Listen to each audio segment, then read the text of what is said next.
Dividing functions. Let's take an example. We're going to start with two functions. The green function is the function x plus 2. And we're going to divide it by the red function x minus 4. And as always, we're going to do this graphically.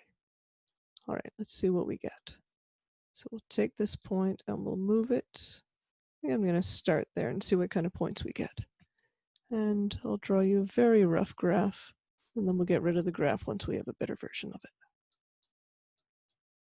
Okay, what's happening at -2? Green value 0 divided by red value -6. 0 divided by -6 is 0. So we have an x-intercept. At -1, 1 on the green graph divided by -5. -1/5. Fairly close to the x-axis. At 0, a y value of 2 divided by a y value of -4, -1/2. Let's get a scale on here so we understand where we are. I'm going to call that -1. At 1, we have 3 divided by -3, so that'll be at -1. At 2, we have 4 divided by -2, that's at -2.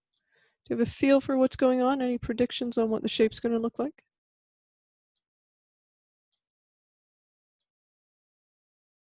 At 3, we have 5 divided by -1. Wow, this is really going down. And at 4, we have 6 divided by 0. Ooh, we're not going to divide by 0, are we? So instead of dividing by 0, you're going to say there's an asymptote here. And that's, I think, what we were expecting. We're going to get a rational graph. So the graph will look like that. It'll pass through the x-intercept. Wonder where it's heading, and I wonder if we can figure that out. We have the function x plus 2 over x minus 4. Do you remember how to find horizontal asymptotes? It was a rule. We compared the highest power of x in the top to the one in the bottom. And when they matched, we divided them. X divided by x is 1. So we're expecting a horizontal asymptote at 1. And there should be more happening over here. So 1, 2, 3, 4, 5. Let's see what's happening at 5. At 5, we have a y value of 7 divided by 1. So that'll be up at 7. So my scale's awful, but you get the idea what's happening. And can you picture what's happening over there? We have the asymptote, we have to approach it, the other asymptote that we have to approach. Let's just do another point to make it perfectly clear what's happening. 8 divided by 2 would put us down to 4. And I hope you see that we're going to end up with this sort of shape. Let's draw a better version of it. I'm going to zoom out so you can see. And hopefully you can see that we're getting the same shape that I've got here. I'll move this to where the asymptote is, and we'll just get rid of some things so we can see what's happening. No, I can't get rid of that. Okay, so there's our asymptote, and there's the other one that is approaching. X-intercept was at -2, and there we go. Let's answer some questions, shall we? Equation of the new function. We talked about that. We've got our top function. We divided by our bottom function. And when you do that, your answer should be x plus 2 over x minus 4. X-intercepts. We only had one. Remember when you do rational functions, you get your x-intercepts from the top. So the x-intercepts come from where the top function was equal to 0. And that was at -2.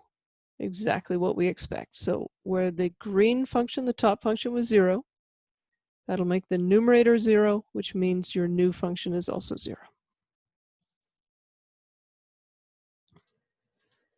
Stationary points. There's all kinds of them. Anywhere the blue graph crosses the original. So 1, 2, 3, 3, 4.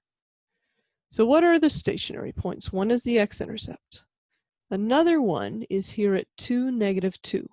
And that simply occurred because we took 4 and divided by -2 and happened to get the same point. So you end up with a lot of stationary points that are not quite predictable. Let's see, this is another stationary point that is predictable. What are we dividing by there? Dividing by 1. So when you divide the top function by 1, it'll be another stationary point.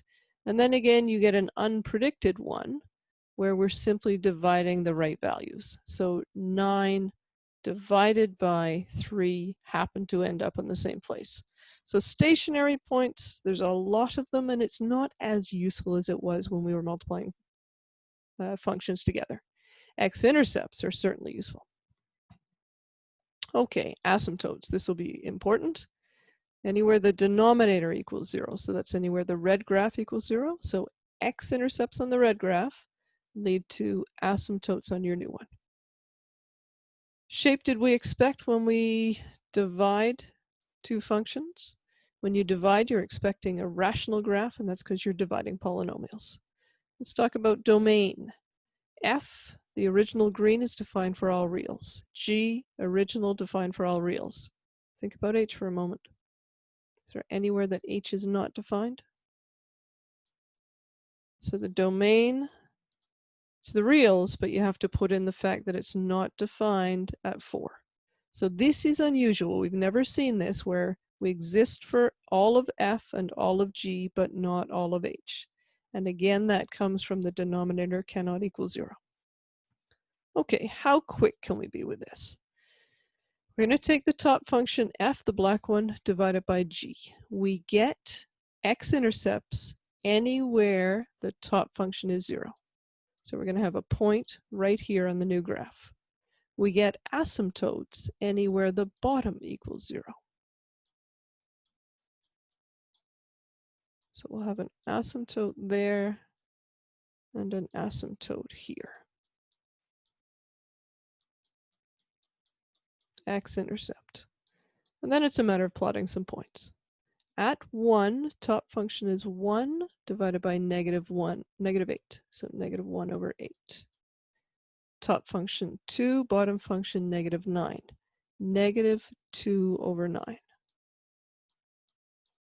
Top function 3, bottom function -8. -3/8. Top function 4, bottom function -5. -4/5. Getting closer and closer to -1. And where should we be heading? We can do another if you want. It's a little tricky. We're at -2. That's 4 and a bit, so it's got to be -2 and a bit. So we're starting to approach that asymptote. Approach the asymptote. Do we go through the x-intercept or do we bounce? How many x-intercepts are there? 1. So we're expecting this sort of shape. You can check it if you want. We'd have, say, -1/2 divided by -3. So that would give you -1/6, so it would be a little bit closer to here, but you will eventually approach the asymptote. What's happening on the other side? What would you expect? Positive on this side. I'm expecting negative down here. Let's see if we can get that to work. At 4, the top function, and by top function I mean f of x, is equal to -2. -2 divided by 7 is -2/7. So definitely negative. -3 divided by, we're not sure. Definitely negative.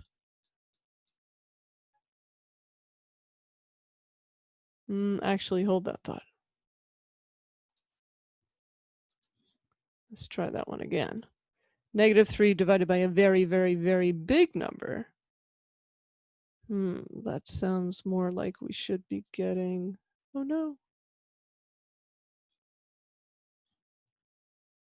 There. That sounds like we should be getting something like this. Okay. Maybe we should do one in here. Oh, there's a 1. When you divide by 1, what happens? The point remains the same. Oh, that's useful. Okay, so it looks like we're getting this. What do you think? Do we go through here? Our x-intercepts come from f. There's only one, so we can't pass through there. Any ideas what your horizontal asymptote would be? Your top function is sum linear. Your bottom function is sum quadratic. What happens when you have a linear over a quadratic? Do you remember what happens when the denominator is a higher power? It tells you there's an asymptote at 0. Oh, that's useful. So we are expecting our graph to approach the asymptote. Okay, on this side, what do we expect? We're negative on this side, probably positive over here. Let's check a few points. What happens here? This would be a good one to do. It doesn't really matter where it is. It's the same number divided by the same number. That'll end up at 1. Let's do another one. Or can we? I think we're just going to have to eyeball this and have a guess of what's happening. So we know we have to approach the asymptote. Would we really get those big values? Let's think about it. We're taking a y value somewhere around 5 and dividing it by a tiny number. Do you know that when you divide by a tiny number, you get big ones? And out here, when you divide by really big ones, you should get small ones. So that's the shape that we're expecting. Okay, so how do we do that quickly? We look first at the top function and say anywhere it crosses, anywhere there's an x-intercept, that's an x-intercept on the new graph. Then we look at the bottom one, anywhere it crosses, there's an asymptote. You can then think about your rules for horizontal asymptote to figure out the horizontal one. This one, because we had x to the power 1 in the top and x to the power 2 in the bottom, denominator bigger, gave us a horizontal asymptote of 0. And then you just do some division. And once you have an idea what the shape looks like, you draw the graph. So that old idea before of knowing that you were positive on this side of the asymptote, you're expecting negative here, that will help you get the shape. All right, there's some challenging ideas on this one. Things to keep in mind.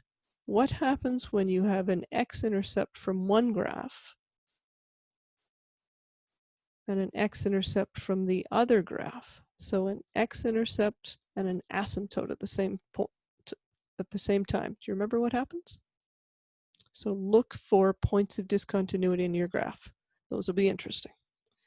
Okay, your job today, I think it's 1 to 4. They're interesting. You're going to have to think a fair bit. This will be good for you. It'll give you in some ways a better understanding of rational functions. Have fun.